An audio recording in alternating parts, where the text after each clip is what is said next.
In this video, I'm ranking the most popular cashback credit cards for 2023 from the best all the way to the worst based on my decade plus of experience playing the credit card game. This is totally different from the other tier lists I've made because this is purely focused on getting cash back in the form of money in the bank, statement credit, etc, etc. You guys are loving these tier list videos, so if you want to see more, feel free to subscribe. Also, check out the links down below to help support the channel. All right, so here we are in the tier list. Let's go over what these tiers actually mean first. So God tier or S tier is most people can get amazing value out of these cashback cards with no downside, and pretty much everyone should have these. A tier is most people can get great or amazing value with very little downside, and most people should have one or more of these. B tier is you can get amazing value depending on your spending habits, but has potentially big downside, and you might have one or two of these. C tier, you can get good value, but is mostly outclassed by cards in the higher tiers.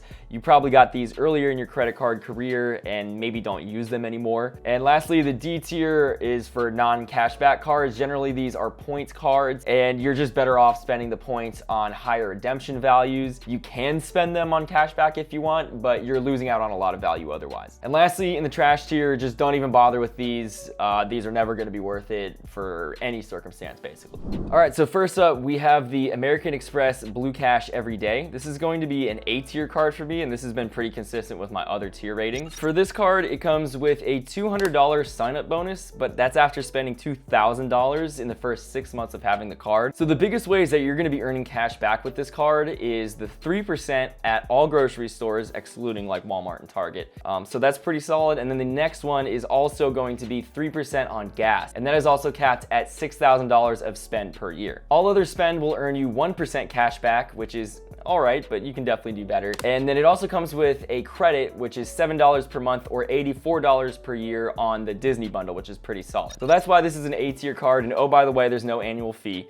So there's literally no downside to getting this card. Next up, let's get a God tier on the list. I'm going to put the Freedom Unlimited up here. And as you all know by now, the Freedom Flex kind of goes hand in hand with them, and it's just easier to explain these at the same time. So both the Freedom Unlimited and the Freedom Flex have a $200 sign-up bonus and 0% APR for the first 15 months. You will also get 5% on cash back booked through the Chase Ultimate Rewards program, 3% cash back for all your dining, takeout, delivery, and 3% cash back on all drugstores, which is particularly powerful. And here's where they differ. So for the Freedom Unlimited, you get 1.5% cash back on all purchases, and with the Freedom Flex, you get 5% back on any purchases in a rotating category. That rotates quarterly. And both of these cards have 0 annual fee. So again, there's literally no downside to getting these cards. So what really makes these cards powerful is that not only can you use those rewards for just pure cash back, but if you want to, you also have the option and the flexibility to transfer those points into the Chase Sapphire cards, so like the Sapphire Preferred and the Sapphire Reserve, which you can basically convert those into points and then use those points to get even more value out of your rewards. All right, so next up, let's go with one of the first cards that I ever got in my credit card game, and that's going to be the Quicksilver from Capital One. So the Quicksilver is really solid. It gives you 1.5% cash back on everything. It's got a $200 sign-up bonus, which is pretty solid. And probably my favorite feature about this card is that it has no foreign transaction fees, which is fairly unique among some of these cards.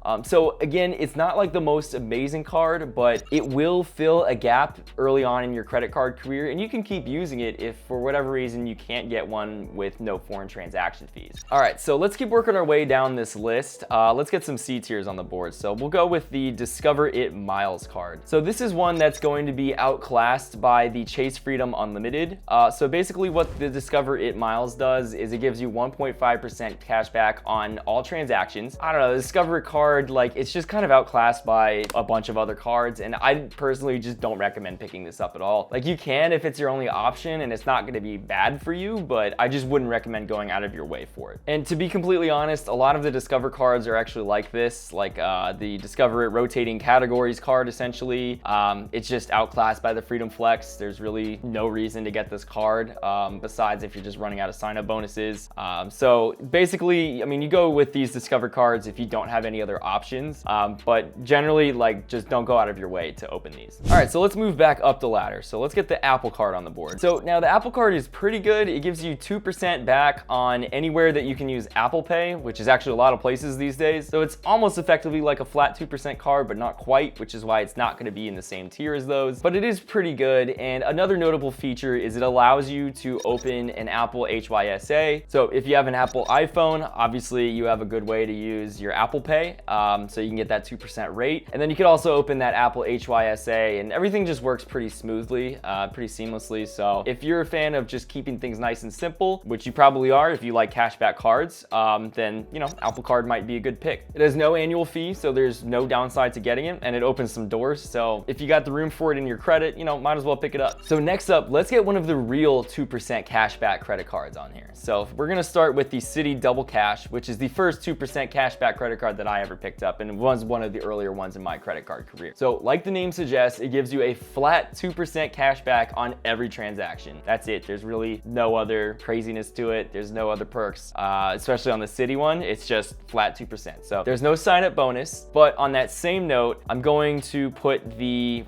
Wells Fargo Active Cash on here as well. So the Active Cash is also a flat 2% card, just like the Chase Double Cash, except this one comes with a $200 sign-up bonus, which is pretty great. So beyond that, there's really not a whole lot to say about these cards. So I would probably prioritize the Active Cash from Wells Fargo first, because it's got that sign-up bonus. But if you really want the Citi Double Cash, maybe you're already banking with Citi, then effectively after that sign-up bonus, it's basically the exact same card. All right, so next up, let's get another God tier on the board. So this one is going to be the Saver One. So this one is absolutely loaded with benefits, and I'm just gonna read them off for you because I don't want to miss any. So you get the $200 sign-up bonus, just like all the other cards. You get the 0% APR for 15 months, just like the other cards. You get 5% back on hotels and rental cars booked through the Capital One travel portal. You also earn 3% back on all dining purchases, 3% back on streaming services, 3% back on entertainment, 3% cash back on groceries, and 1% back on everything else. So that is a crazy amount of rewards, and if